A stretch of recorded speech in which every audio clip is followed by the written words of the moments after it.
Bonjour et bienvenue sur le podcast Découvrir les sciences védiques pour partager autour de l'astrologie Jyotish, du Vastu et de l'Ayurveda. Aujourd'hui, je suis avec Anne. Bonjour Anne. Bonjour Justine, bonjour à tous ceux qui nous écouteront.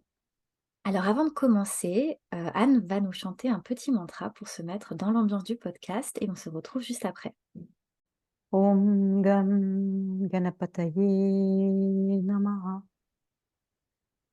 Guru Brahma, Guru Vishnu, Guru Devo Maheshvara, Guru Sakshat Parabrahma, Tasmai Shri Gurave Namah. Samudra Vasane Devi, Parvatasthana Mandale, Vishnu Patni Samastubhyam, Padasparsam Kshamasvami. Om Shona Prithvi Pavan Kshara Nivesani Yachana Sarma Sapatra. Om Anugrah Rupaye Vinmahe Bhumi Putraya Dimahi Tanovastu Pausha Prachodayat. Om Namo Bhagavate Dakshina Murtaye Mayam Medam Prashnam Prayachasva. Om Namah Shivaya. Merci beaucoup Anne pour ce très beau mantra. Alors maintenant qu'on a les bonnes énergies avec nous, est-ce que tu peux te présenter pour nos auditeurs? Oui, ce mantra, c'était plusieurs mantras de remerciement à la tradition, des mantras de salutation et de remerciement à la terre-mère, et des mantras de remerciement et de connexion au Vastu, à l'énergie du Vastu, ainsi qu'à Dakshinamurti, qui est un des grands maîtres initiateurs du Vastu. Je crois on peut pas être plus dans le thème du Vastu qu'avec ces mantras. Alors, je suis Anne Dobzinski. Bon, j'ai toujours été en recherche, toujours été sur un chemin spirituel. Et après avoir eu un début de vie autour de la philosophie et puis en tant que psychanalyste, j'ai découvert les sciences védiques. Et je me suis passionnée, formée pour l'Ayurveda. Je travaille aujourd'hui avec un Vaidya fabuleux, Vaidya Abhilash Anand. Et donc, je travaille en Ayurveda, j'organise des formations en Ayurveda et j'emmène les gens qui le souhaitent pour faire des cures ayurvédiques en Inde. Je me suis formée au Jyotish et je continue à me former. Et je pense que toute ma vie et toutes les suivantes, je continuerai à me former au Jyotish. Et j'ai aussi découvert, bien sûr, le yoga, ça c'est là depuis très longtemps, et j'ai découvert le Vastu, un petit peu après les autres sciences védiques, mais immédiatement ça a été comme un immense appel, une immense joie et une grande passion. Et au jour d'aujourd'hui, je continue enfin, je forme des personnes, je forme des praticiens ou j'informe des gens qui souhaiteraient juste avoir la connaissance et je pratique le Vastu partout où on me le demande et aussi bien en France qu'ailleurs. Et j'organise aussi en Inde des voyages pour ceux qui se passionneraient pour le Vastu et qui auraient envie de venir goûter les énergies des temples et de comprendre de l'intérieur, en le vivant, ce que c'est que cette énergie. Alors du coup, qu'est-ce que l'énergie le Vastu? Comment est-ce que tu pourrais expliquer ou définir le Vastu pour nos auditeurs qui ne connaissent pas peut-être cette science védique? Oui. Alors, c'est vraiment...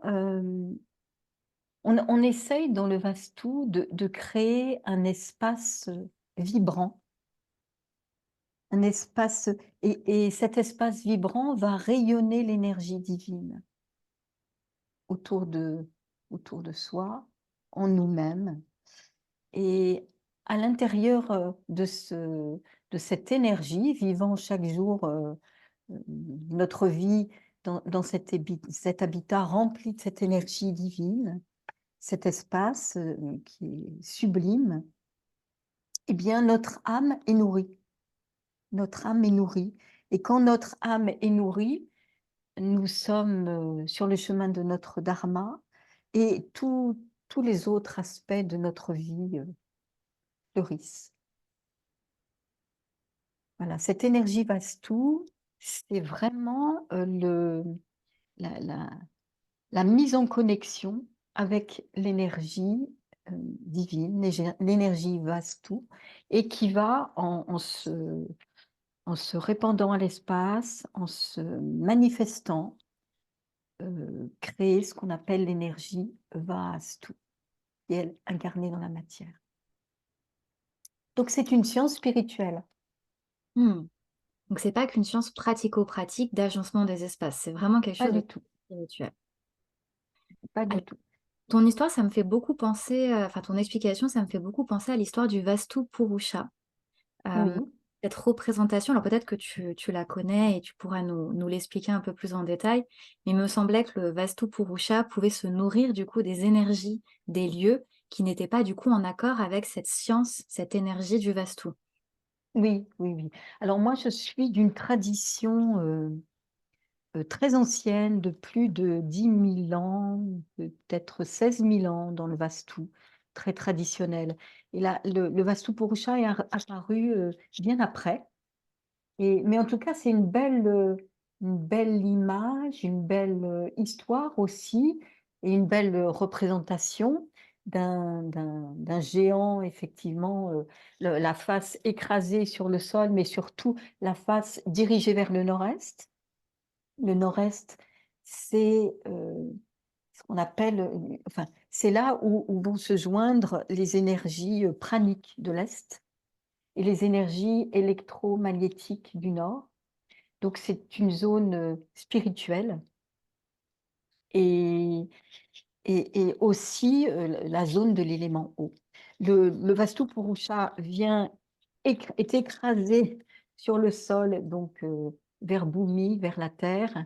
Et en juxtaposant le plan de notre appartement, de notre maison, de notre terrain, de notre lieu professionnel, euh, à cette grille, on s'aperçoit qu'il y a des déformations, eh bien, ça nous indique dans l'énergie où sont les lieux de déformation. Voilà, donc c'est à la fois un- une belle histoire, une énergie, puisque pour ça c'est la conscience, hein, la conscience du vaste-tout, mais c'est aussi un moyen très concret pour pouvoir établir à partir de n'importe quel plan, si on est proche ou lointain du vastu, de l'harmonie vastu. Ok, super. Alors tu nous parles de cette grille. Comment est-ce que visuellement cette grille, tu la mets en place quand tu réalises un Vastu? Est-ce qu'il y a des choses que tu regardes, peut-être certains points cardinaux en premier? Enfin, en fait, comment est-ce qu'on fait du Vastu concrètement? D'accord. Alors, généralement, on fait du vastu parce qu'il y a une demande de la personne et il y a une demande parce qu'il y a sûrement un souci dans la vie de la personne. Soit que la personne dorme mal, soit que les gens arrivent dans une nouvelle maison et tout à coup, il se passe des phénomènes qu'il n'y avait pas avant au niveau émotionnel ou au niveau de la santé, ou un ressenti, un certain mal-être, ou un ressenti, peut-être aussi un désir parfois de clarifier, de purifier un lieu pour que les énergies qu'on y trouve soient vraiment les nôtres et pas celles des prédécesseurs ou de l'histoire de cette maison. Donc à partir de cette demande, on travaille sur les plans de la maison, on travaille de façon très concrète et très euh, géométrique, avec les plans, avec le numéro de cadastre, avec on voit comment circule l'énergie dans cette maison.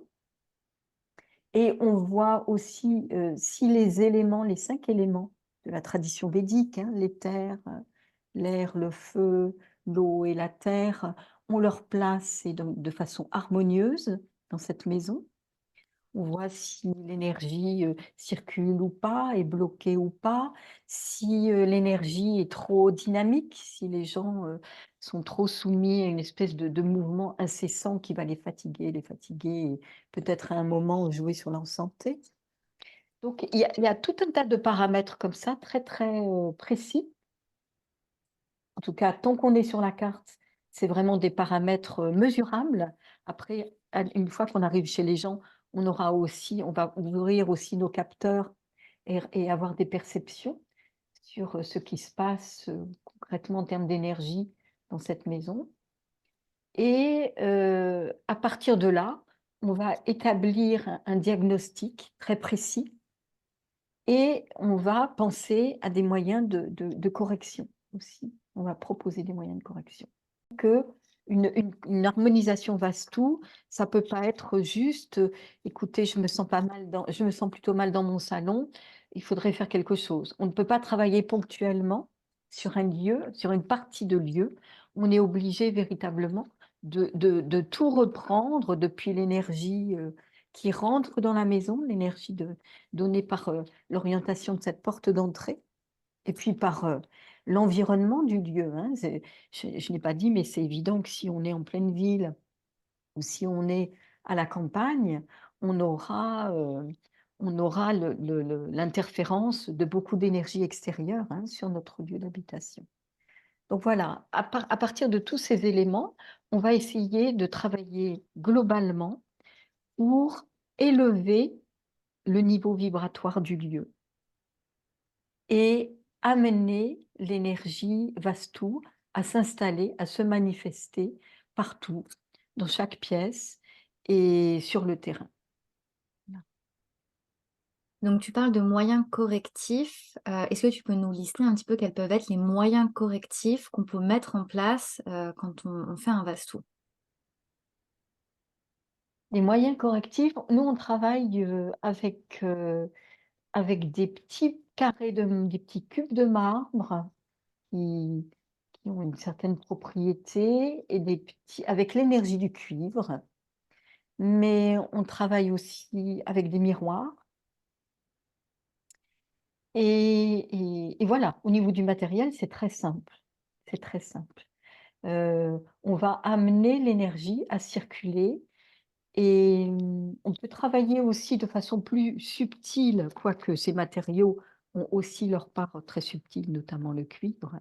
On peut travailler avec des yantras, donc notamment le yantra du Vastu Purusha, et on va travailler avec des mantras quand on travaille sur la partie plus subtile, un peu finale, une fois qu'on a établi l'ensemble, réétabli une énergie vastoule, une énergie harmonieuse, on termine en travaillant sur la partie un petit peu plus subtile et mémorielle. Et à partir de là, les mantras sont extrêmement importants. Mmh. Donc ça donne quand même une certaine amplitude de plein de petites choses qu'on peut mettre en place pour rééquilibrer une, Tout à fait, tout à fait. Alors, le Vastu, les sciences védiques sont interreliées et j'adore cette remarque de Vasant Lad, qui est vraiment un grand maître de l'Ayurveda et des sciences védiques, disant que quand il prend le pouls de quelqu'un, il demande aussi la carte du Jyotish, la carte natale de l'astrologie indienne, et le plan des lieux. C'est-à-dire que tout ça, c'est en lien. Et parfois, les corrections qu'on est amené à faire, elles peuvent, en tout cas, on peut travailler à partir de l'astrologie. On peut travailler aussi, en tout cas, en tenant compte de la constitution des personnes, de leur énergie, de qui ils sont, de ce qu'ils veulent vivre dans ce lieu-là. Donc, on adapte. On Mmh. adapte. Et est-ce que tu as déjà vu, par exemple, des lieux de vie qui reflétaient complètement ou en tout cas en partie le thème natal d'un individu? Par exemple, quelqu'un qui aurait beaucoup de Mars dans son thème, qui vivrait dans un lieu très martien avec des éléments peut-être qui peuvent rappeler du coup la planète Mars. Et du coup, comment Mhm. tu as peut-être travaillé en synchronicité entre ces deux aspects, le Vastu et le Jyotish? Absolument. Ça se remarque souvent, ou presque toujours d'ailleurs. En fait, on ne choisit pas un lieu d'habitation par hasard. même si on n'a pas toujours conscience de ça. Et très souvent, le lieu d'habitation et le diagnostic des forces et des faiblesses du lieu reflète notre karma et du moment, et reflète effectivement tout ce qui peut être révélé par la carte natale et par l'astrologie. Donc, dans un lieu, effectivement, quelqu'un avec un pitta très fort, qui se retrouve avec une chambre à coucher dans la zone feu et qui ne peut pas dormir, ou qui est comme ça dans des émotions très rajasiques, ça, on le trouve assez souvent. Et d'un point de vue, alors on peut avoir des petits conseils par ailleurs par rapport à l'Ayurveda, etc., mais d'un point de vue vastu, on va conseiller, là c'est très clair, à la personne de peut-être pas mettre sa chambre à coucher dans cette zone feu, de peut-être aller dans une zone plus adaptée pour elle, la zone, par exemple, une zone terre qui sera beaucoup plus ancrée, beaucoup plus dans la cohérence, semblable à l'élémentaire, et qui sera en plus la zone maître du lieu vastu, qui me permettra euh, de diffuser par résonance l'énergie de cette personne dans l'ensemble de la maison. Il y aura une cohérence et un apaisement, une fraîcheur. Voilà. Ça, On a aussi une façon, mais ça, je ne vais pas tout à fait en parler clairement ici, mais sachez qu'on a une façon de travailler sur chaque planète et la relation, l'établissement de la relation à chaque planète en partant des points de la porte d'entrée de la maison. Donc, on peut travailler comme ça de façon très, très, très, très subtile euh, pour remettre en lien l'énergie de la personne avec la planète. hmm, Ça fait complètement partie intégrante du Vastu. Mais le Vastu n'est pas une science connue. Le Vastu là, il y a une espèce d'éveil du Vastu. En tout cas, il y a des textes multimillénaires de plus de 10 000 ans qui sont réapparus très, très, très récemment en Inde. Et il m'a été donné d'être en contact avec les personnes, les lieux, les énergies de ces énergies, enfin de ces textes, de ces connaissances. Et je pense que, bien sûr, c'est pas par hasard, je pense qu'il y a une nouvelle ère qui est en train de commencer, de balbutier, parce qu'on a tellement besoin en Occident de cette énergie. Et c'est pas toujours facile et pas toujours donné à tout le monde d'aller consulter un Jyotisha. L'Ayurveda reste quelque chose encore un peu énigmatique pour beaucoup de gens, et puis la médecine ayurvédique est interdite en France, donc on est limité, alors que la question de l'habitat, finalement, peut-être que ça paraît beaucoup plus simple pour les gens. On y est habitué parce qu'on a un petit peu ce background de ce que c'est que le feng shui. On sait, voilà, feng shui, c'est un mot qui veut dire quelque chose pour tout le monde, même si ce n'est pas très rigoureusement ce qu'on appelle feng shui en Chine. Mais voilà, le vastu, c'est sûrement une façon, c'est un outil d'évolution. Souvent, c'est une façon de nous mettre en connexion avec nos propres énergies dharmiques et l'énergie divine. Voilà. Et c'est un outil d'évolution vers le soi. Et dès que la maison est harmonisée, immédiatement, la personne, c'est des questions de résonance, hein. La personne, immédiatement dans ses énergies, se réharmonise aussi par rapport aux lois du cosmos. Et à partir du moment où elle sera harmonie, il y a des choses qui, dans sa vie, changent, peuvent changer même très, très vite. hmm. Et elle peut aller sur un chemin beaucoup plus dégagé vers ce qui est véritablement qui elle est profondément et ce pourquoi elle est là. Donc, vous C'est voyez, c'est pas juste une histoire de tiens, j'enlève le miroir qui est devant mon lit. Pour moi, c'est absolument pas ça. Pour moi, c'est vraiment une science spirituelle, un, un outil, un moyen magnifique d'évolution. Et quand on commence à être en contact avec cette énergie, c'est un émerveillement, un bonheur, une joie. et que les habitants peuvent ressentir. J'ai déjà vu des gens venir vers moi parce qu'ils s'étaient baladés dans des lieux, avaient fait des stages dans certains lieux, on avait harmonisé et en disant: «Mais cette énergie, qu'est-ce que c'est que cette énergie? Mais je veux la voir chez moi». Donc uniquement avec le ressenti, voilà, et faisant une petite enquête, me retrouvant et moi je suis au service du Vastou, au service du Vastou.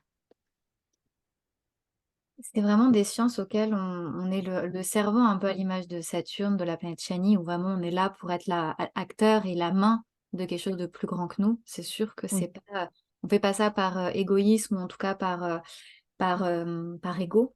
C'est clair qu'il y a vraiment mmh, cette notion de vouloir transmettre et de faire ça bien et surtout de faire ça pour chaque individu. L'intérieur, notre lieu de vie, c'est le reflet un peu de notre intérieur à nous, comme tu le c'est disais. ça. Et cet Mmh, intérieur, il est individuel et personnel à chacun. Et moi, ce qui me fait comme ça penser, c'est qu'on a souvent tendance à dire, bah, ça va être la même application pour tout le monde. C'est-à-dire qu'il faut toujours mmh, mettre le miroir ici, il faut toujours mettre ce yantra ou ce dessin-là, ou etc. Alors qu'en fait, ça va vraiment dépendre de la nature de chaque personne et c'est un peu comme avec l'Ayurveda, on a tendance à s'auto-déterminer une constitution, bah tiens, voilà, je suis Vata ou je suis Vata Pitta, alors que mmh, finalement, c'est pas forcément notre Prakriti, ça peut être un déséquilibre particulier à un moment donné, et peut-être un remède pour une personne ne va pas correspondre à ce que nous, on a vraiment besoin. Et mmh, j'ai le sentiment que c'est vraiment la même chose avec le Vastu. c'est ça, c'est exactement ça. C'est-à-dire qu'il n'y a que du cas par cas. Il y a aucune demeure, qui se ressemble et auc les énergies des habitants et leur ligne de vie, n'a rien à voir avec celle du voisin. Donc on n'est que dans le cas par cas. C'est ça qui est si passionnant. On rentre en contact avec un lieu comme, comme quand on prépare une belle rencontre. Oui, et effectivement, les remèdes ne peuvent être qu'individuels, heu, du point de vue de l'habitat ou du point de vue de la personne qui y vit. On a enfin, en Inde, on sait que le corps est notre temple. Le premier dharma, c'est de prendre soin du corps. La maison est aussi un temple. Et dans ce temple, il y a un infini respect pour, les énergies de la Terre, ce qui nous vient des énergies de la Terre, les énergies du cosmos, les lois donc du Vastu, mais aussi, hem, une infinie précaution à faire en sorte de respecter, la la l'individualité vraiment spécifique de chaque personne qui vit, dans ce lieu-là. Ou la mission du lieu, parce qu'on pourrait faire du Vastu dans une usine et on va tout mettre en œuvre ou dans un magasin, dans un commerce, tout mettre en œuvre pour que le but, la vocation de ce lieu, soit, servie au mieux. Voilà. Donc là, c'est super intéressant parce que j'imagine que quand tu rentres, bah, voilà, dans un commerce ou dans un temple, tu as pas du tout la même énergie et j'imagine Mmh qu'il mh. peut y avoir des grands points comme ça, énergétiques ou vastou qui doivent être mis à l'honneur. Est-ce que là, comme ça, par exemple, tu pourrais, nous citer peut-être la grande différence qu'il pourrait y avoir, entre un temple, très, exemple peut-être très binaire entre un temple et un commerce, pour qu'on Mmh. puisse vraiment réaliser un petit peu les différences énergétiques, qu'on pourrait ressentir, au niveau Mmh vastou? mh. Mmh. Le temple est une caisse de résonance. C'est-à-dire qu'on l'a c'est d'abord un lieu très calme, un lieu qui est orienté, vraiment de façon cardinale, nord, sud, est, ouest ou à 1,5 degré de cette, orientation et tout est calculé très, très, très finement, y compris dans la statuaire, hein, puisque les anciens, Sthapatias, les anciens Sthapati, les anciens architectes Vastu étaient aussi des sculpteurs. Donc tout dans le temple va être, calculé de façon très, très, concrète pour, créer cette harmonie et faire que cette caisse de résonance puisse accueillir l'énergie, divine du Dieu, auquel ce temple est consacré et le répandre cette énergie. Donc on a des plans de temple, qui sont très appuyées, par exemple, sur la forme du carré. La forme vastu parfaite, c'est le carré. Et il y a beaucoup de choses dans un temple qui permettent, mais un peu aussi comme dans nos anciennes cathédrales, hein, de protéger le lieu des énergies plus lourdes ou plus négatives de l'extérieur. Et dans le temple, on suit un chemin particulier d'une divinité à l'autre. Tout est pré-tracé pour qu'on puisse bénéficier le plus possible de cette énergie divine. Alors, en plus de ça, évidemment, depuis des milliers d'années et des centaines de milliers de personnes qui, jour après jour, viennent dans ces lieux, il y a aussi l'égrégore euh, des l'égrégore de cette dévotion là, qui est très présente dans les temples. Mm. Dans un commerce, ben, on n'aura pas forcément choisi le lieu vastu parfait parce qu'on aura pris ce qui nous convient par rapport au prix, par rapport au lieu. On ne sera pas forcément sur une forme carrée. On sera peut-être voilà, coincé entre deux grands immeubles, on aura tout un environnement particulier, alors que le temple, lui, c'est vraiment le centre. Hein. En fait, le vastu, c'est d'abord un centre. L'énergie vastu, elle s'établit à partir d'un centre qu'on appelle le Brahmastan. Et le Brahmastan, on peut tout à fait bien le percevoir dans le temple. On peut réussir, en tout cas, c'est ce que je fais ressentir à mes étudiants, à le percevoir aussi dans un lieu, quel qu'il soit, même s'il n'est pas tout à fait vastu, parce qu'il amène quand même une certaine connexion tertielle. Voilà, donc ce centre qui est là dans le commerce, même s'il est très bousculé, s'il n'est pas complètement pur, il est quand même là et potentiellement, on va pouvoir, on va pouvoir faire descendre cette énergie et rétablir, alors non pas en cassant des murs, non pas, mais énergétiquement, une forme, par exemple, qui s'approche un peu plus du carré, du rectangle, et on va travailler comme ça avec des traits d'énergie qui, qui font qu'on va dessiner à l'intérieur de ce lieu-là quelque chose qui s'approche du vastu. Alors, parfois, on est coincé, parce que dans un appartement, on ne peut pas tout faire. On est dépendant des espaces collectifs, des espaces publics, etc. Mais si on est dans un lieu, dans une maison ou dans un commerce, une entreprise, un lieu de soins qui est dans une cour, autour à l'intérieur d'un petit terrain ou pas d'ailleurs, là on a beaucoup plus de possibilités pour essayer de rejoindre cette énergie. Mais tout ça, c'est des choses qu'il faut pouvoir, faut apprendre. Voilà, faut apprendre. Je ne peux pas vous dire, si, je peux vous parler des miroirs, mais ça c'est tellement basique que tout le monde est au courant, donc ça n'a pas d'intérêt. Mais on va essayer de travailler sur l'énergie de la porte d'entrée de façon à apaiser un lieu ou au contraire de façon de le dynamiser. La grande différence entre le commerce et le temple, en deux mots, c'est que le commerce a une énergie extrêmement dynamique et il doit l'avoir puisqu'il faut favoriser les entrées, les sorties, etc. Donc c'est un lieu où l'élément feu sera mis à l'honneur aussi, hein, pas que. Tous les éléments doivent être présents et dans l'harmonie pour le vastu.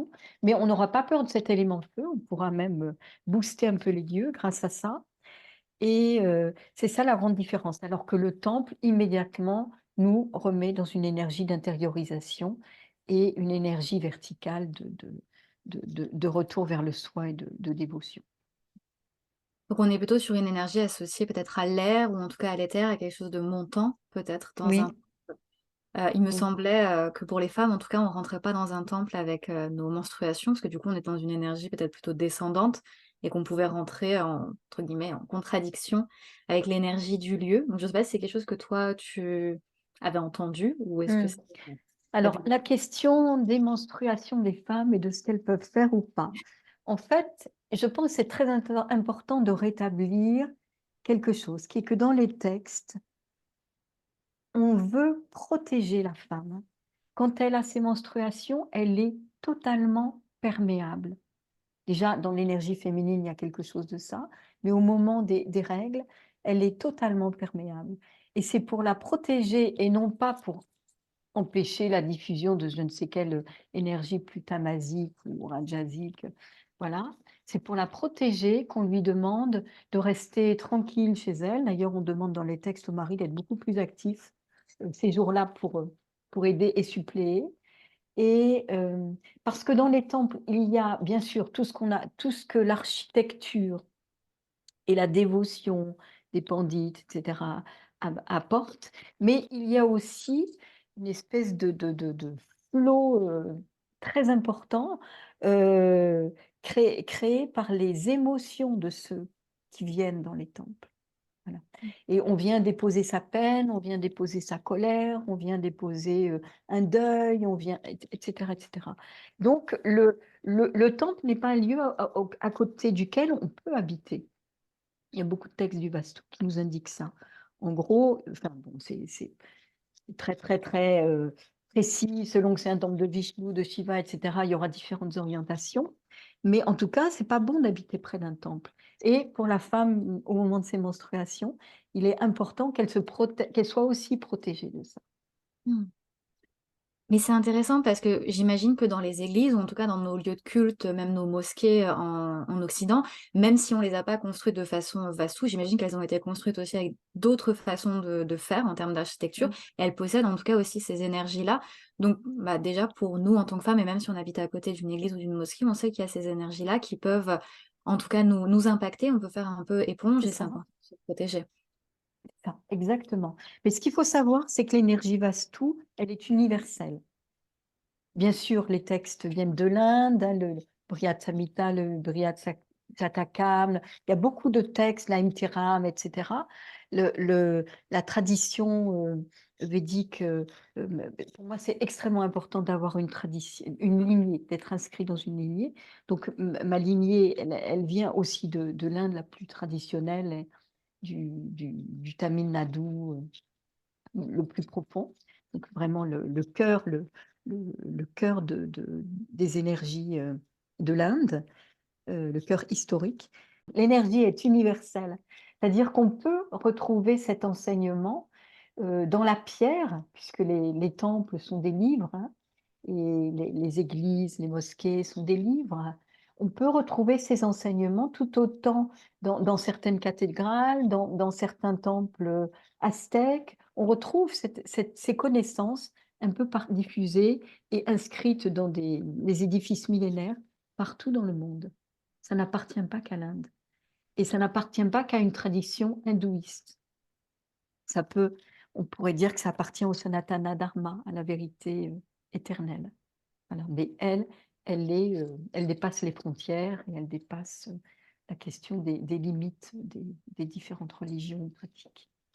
C'est l'universalité qui nous manque un peu ces derniers temps dans le monde, mais c'est important de le souligner, voilà, Oui. d'avoir cette universalité. Mm. Pour rebondir aussi sur ce que tu disais au niveau de ces énergies, au niveau des temples, tu nous parlais d'égrégore. Oui. Ça, c'est quelque chose qu'on entend aussi un peu beaucoup et je pense que peut-être que nos auditeurs peuvent être sensibles. Alors, c'est quoi peut-être un égrégore et euh, qu'est-ce qu'on ressent, à quoi ça correspond vraiment et comment ça se Mhm. matérialise? Mhm. Tout est vibration. La maison, et il faut prendre l'image de l'instrument de musique. Le luthier, il va travailler, mais avec une finesse et un amour incroyable, son instrument pour avoir la vibration la plus parfaite. La maison, Vastu, le temple, sont des caisses de résonance. Et, et nous aussi, nous avons à travailler notre instrument qui est le corps. Et quand on est en lien avec un lieu Vastu, notre instrument corporel, notre corps, va se mettre à vibrer de la même façon. Il y a dans un temple, quand il y a beaucoup d'émotionnel comme ça, un peu qui peut paraître un peu lourd parce que souvent on y vient parce qu'on a on a nos difficultés, on vient se décharger, ou on vient implorer, on vient demander. Et en tout cas, ça peut être la pratique de beaucoup de personnes, hein, dans un premier temps. Et, et c'est comme s'il y avait une espèce de fréquence, de même fréquence d'onde qui, qui, qui, qui faisait, qui créait une espèce d'amas de fréquentiel, un peu lourde, voilà, un peu lourde, et qui reste là parce que ben, c'est pas quelque chose de vivant, donc ça reste là, ça ne sait pas quoi faire d'autre finalement, et ça attend qu'à un moment, une élévation de la vibration du lieu, ou par des mantras, par des chants, ou par des rituels particuliers, permettent de dissoudre cet égrégore. Voilà, on peut l'imaginer comme un nuage gris, voilà, qui est établi sur une même fréquence et qui unit des énergies de tristesse ou de lourdeur. Voilà, ça peut être aussi un égrégore magnifique, hein. L'égrégore ne correspond pas uniquement à des choses plus négatives et obscures, hein. On peut avoir un égrégore de sainteté, de beauté, d'amour, bien sûr. On travaille sur un aspect physique très concret, et puis après, dans un second lieu, on travaille sur cet aspect plus énergétique. Mais je dirais que la plupart du temps, vraiment, euh, le fait d'installer l'énergie Vastu dans un lieu fait qu'il y a une élévation vibratoire du lieu qui fait que tout ça, ça se dissout tout seul. On n'a pas besoin d'intervenir. Et pour nos auditeurs qui nous écoutent, comment est-ce qu'on pourrait ressentir peut-être ces égrégores? Est-ce que toi, tu aurais peut-être une méthode, ou en tout cas pour arriver à se dire, OK, est-ce que là, je suis dans un lieu où il y a plutôt quelque chose de lourd? Alors, bon, ça se sent, voilà, mais est-ce que toi, tu as peut-être une technique particulière pour aider à aiguiser ce ressenti? Ah, oui, effectivement, ça se sent, hein. On a tous l'expérience d'entrer dans un lieu et on peut tous dire quelque chose de ce qu'on ressent de ce lieu. Voilà. Et je crois qu'il faut faire une grande confiance à nos ressentis, mais faire attention à ne pas être dans l'imaginaire, dans l'imagination. Comment donc se faire confiance, on a cette capacité et on a cette conscience. Simplement, ça doit s'affiner. Alors, une des façons magistrales d'affiner ça, c'est d'apprendre le Vastu. Parce que c'est comme si tout à coup on était doté des instruments corporels, de tous les capteurs, les ressentis, pour pouvoir mieux travailler au service de l'énergie. Mais évidemment, il y a aussi toutes les pratiques et connaissances védiques, c'est-à-dire le yoga, et beaucoup le pranayama, mais il y a aussi la méditation. Moi, je suis sur une lignée de méditation du Sri Vidya, où véritablement, petit à petit, on amène, qui nous amène à percevoir de plus en plus les corps énergétiques, les différents corps énergétiques. Voilà. Et le fait d'apprendre une science védique, le fait d'apprendre le jyotish, le fait de travailler en Ayurveda, on est de plus en plus dans l'affinement des connaissances, dans la subtilité et dans notre esprit, notre corps, notre matière devient de plus en plus résonante et en capacité à pouvoir discerner, voilà, ce qui est plus obscur de ce qui est plus lumineux.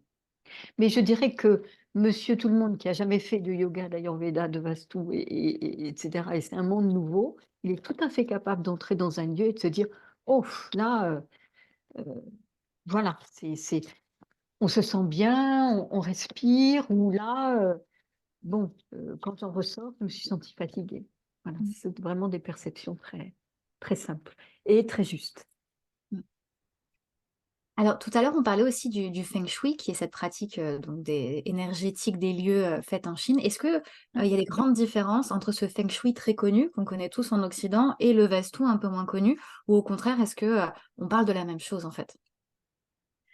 Le Vastu est l'ancêtre du Feng Shui. Il a été importé avec le bouddhisme sur les chemins de la Chine, etc. Et là, il s'est acculturé, il est devenu quelque chose d'autonome. Mais il y a quand même, dans le feng shui le plus ancestral et traditionnel, on reconnaît beaucoup de points. Je ne peux pas bien parler du feng shui parce que je ne le connais pas, mais quand même, j'en connais un peu ce que tout le monde peut en dire. Je dirais que le feng shui, il est pour moi beaucoup plus fonctionnel par rapport à tel, euh, tel souhait de la personne, tel projet, on veut travailler sur telle dimension en lien avec enfin, l'astrologie chinoise, évidemment. Et on va mettre en place des lieux ou des pièces qui vont nous servir à tel but. Enfin, c'est pas qu'il n'y a pas ça dans le Vastu, mais c'est pas premier. C'est beaucoup moins une fonction utilitaire. C'est plus, on va travailler plus de façon globale et structurelle. Et puis, quand on fait une harmonisation Vastu, euh, le Vastu s'installe, on n'a pas besoin d'y revenir. Et alors que dans le feng shui, ben, selon les saisons, selon les planètes, selon les transits, etc., on va être obligé de déplacer certaines choses, déplacer certains éléments, enfin certains objets de la maison, et peut-être parfois aussi changer les pièces, transformer un bureau en chambre, etc., etc. On n'a pas besoin de ça dans le Vastu. Et le Vastu, c'est fait, on n'y touche plus, c'est là, c'est installé. Mm. C'est installé, ça dure. Déjà, c'est quand même beaucoup plus pratico-pratique quand c'est installé Exact. une fois pour toutes. Bon, mais c'est deux Et façons. on ne touche pas aux éléments de décoration des personnes. On va pas changer de place un canapé, on va pas dire, voilà, c'est rarissime c'est parce que vraiment on peut pas faire autrement quand on s'autorise à donner un conseil de cet ordre-là, mais que les personnes se rassurent, on respecte absolument euh, tout ce enfin, l'harmonisation, la décoration existante. Et tu vois, en parlant d'objets de vie, ça me fait penser aux idoles, aux divinités qu'on pourrait avoir tendance à avoir chez soi. Alors, c'est Oui. vrai que j'imagine il y a peut-être aussi quelques règles, ou est-ce que, parce qu'on a tendance en Occident à prendre les divinités pour des objets de décoration et à les mettre Mhm. un peu partout. Est-ce que le Vastu, lui, a une vision particulière de ces divinités dans notre lieu de vie? Oui. Alors, c'est sûr que si on s'accorde avec un Vastu le plus traditionnel, et à mon avis, c'est quand même ça qui est le plus important, parce que faut pas que le Vastu soit des espèces de mélange un peu New Age ou de mélange avec la géobiologie, ou je fais un peu de Vastu, je fais un peu de Feng Shui, etc. Ça, en tout cas, ça, c'est vraiment pas du tout mon souhait, ma façon de procéder. Eh bien, dans ce Vastu-là, bon, l'exemple le plus simple, c'est Ganesh. Donc, c'est le dieu à tête d'éléphant, le fils aîné de Shiva, qui, lui, est là pour tous les commencements et gardien du seuil. Donc, on le mettra très souvent à une porte d'entrée, voire même à l'extérieur. Il est présent partout, hein, sur tous les seuils en Inde, des maisons, des commerces. En plus, quand il est sous une de ses formes, il est aussi celui qui enlève les obstacles. Donc, on va purifier, protéger et donner immédiatement une énergie divine forte, de stabilité et de reliance à la connaissance aussi pour Ganesh, et de reliance au Veda dès la porte d'entrée. Mais l'outil le plus intéressant pour corriger et peut-être, quel que soit ce qu'on met chez soi, quel que soit, on ne sait pas bien si ça s'est bien placé, etc., etc. Il y a du- le yantra du Vastu, et qui est, ou une série de yantras qui s'organisent avec certains yantras liés au cardinal, nord, sud, est, ouest, ou lié à la protection, comme le Mrityunjaya Yantra, ou lié aux planètes. Voilà, donc ce yantra du Vastu entouré d'auxiliaires qui l'aident, ça permet, c'est un outil de correction absolument essentiel, très puissant, et qui permet d'enlever tous les doshas, d'enlever toutes les impuretés, entre guillemets impuretés, non vastou dans la maison. Mmh. Je parle de maison, mais les choses, le vastu peut se faire aussi sur un terrain. Voilà.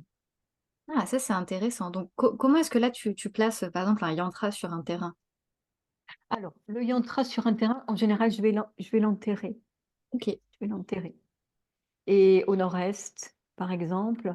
D'ailleurs, dans la tradition vastu, avant même, il y a toute une série de rituels pour le choix du terrain, pour le moment où on arrive la première fois sur un terrain, le moment où on va installer les 4 points cardinaux, le centre et le mover wall, le périmètre.